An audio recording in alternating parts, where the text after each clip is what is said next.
Hi, now we're going to be going over the last video here where you will be able to go over the manual income expense and where you will see the reports and the business docs. So now for example you have any income or any expense that's miscellaneous and that is not to be tracked properly. So for example we go to income, you add an income, we select the date, the customer it's coming from. Customer it's optional. If it's a customer from, it gets stored to the customer. Now for example he took money over by customer, for example, returned a specific sales, you could say, and we're gonna put it to 4,000 dirhams. Create it. It automatically gets created. The 4,000 dirhams. You can see the customer. When you click on edit, you can even see, you can even edit the specific income. Now for the same thing for the expense, it's pretty obvious that same thing when you click, if the vendor is optional, when you click on HPPCs and you tell that, for example,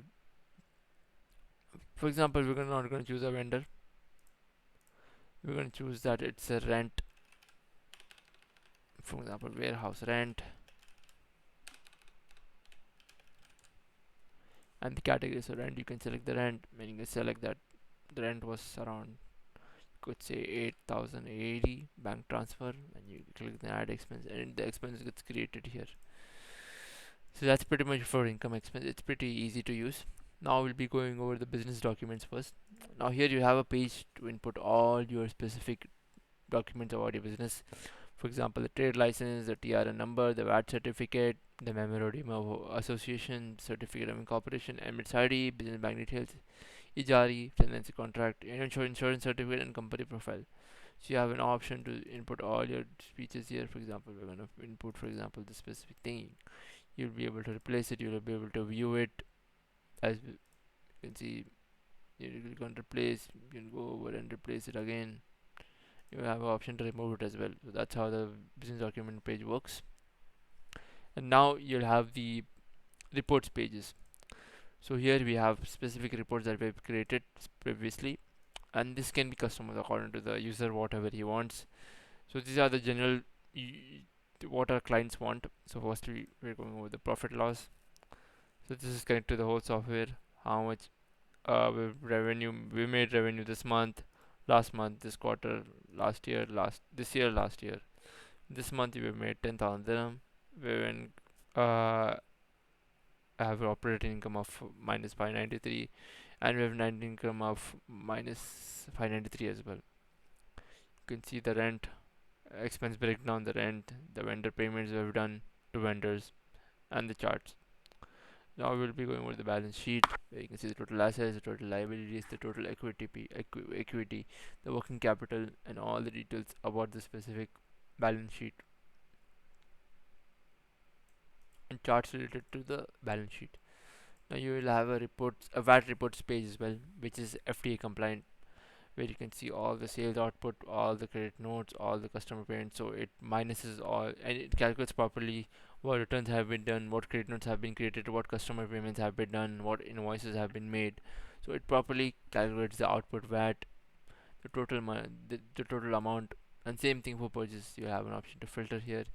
You'll have an option by choosing by what you want to see. Only invoices, only payments. It's according to you. You'll be able to see the output VAT, the input VAT, and the net VAT payable. So you'll have to pay 138 dirhams. And yeah, and now we're going over the 9% corporate tax, as the corporate tax limit is 375,000. So only if revenue made above 375,000 it automatically calculates and it shows what have.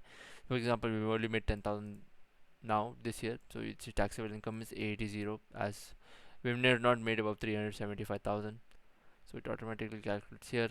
Then we have an inventory summary page that calculates the complete total valuation of the inventory, what inventory we have, what items do we have, what categories we have, and what specifically everything, which are in low stock, which are out of stock. And next we have a top customers page. You can see that which customer has paid you the most, which customer has made the most order with you, everything with you. You can see the total customers, the average order value, the total spend, everything. Now we have an income statement page. This is like an income report, you could say, where you can calculate the complete total income. You could see the total income, the paid income, and everything. It calculates the income from the specific invoices, from manual income as well. So you can see income, sales, other that were created, bank transfer here, and the other payments that were done from the invoices. And now we have an expense report as well. That is same like the income report, but also it calculates the vendor payments and the expenses that were done. For example, the rent is, we have created the rent 8,000 dirhams. That was the main rent amount. So you can see the 11,000 total expense and income. So we're running. You can see that after this, you can see that, oh, my business is going in a loss or whatever. That makes it easier for you to track your business. And finally, for the whole software, we have an audit log. So this audit log is for the admin view, or whichever you the admin assigns it to. You can see which user has created, which user has logged in, which user has changed the status of a specific invoice, a specific credit note, a specific sales order, or whatever. Now you can see that customer has been updated here by the specific uh, user. Stock adjustment has been made. Who has logged in, who has logged out, everything about your software. So this is how the complete software is built, how the complete software is made, and how it works. It's This inventory management is designed to streamline your operations, reduce manual errors, and give you full control over your business. From sales to stock to financial reporting, everything you need all in one place. So thank you.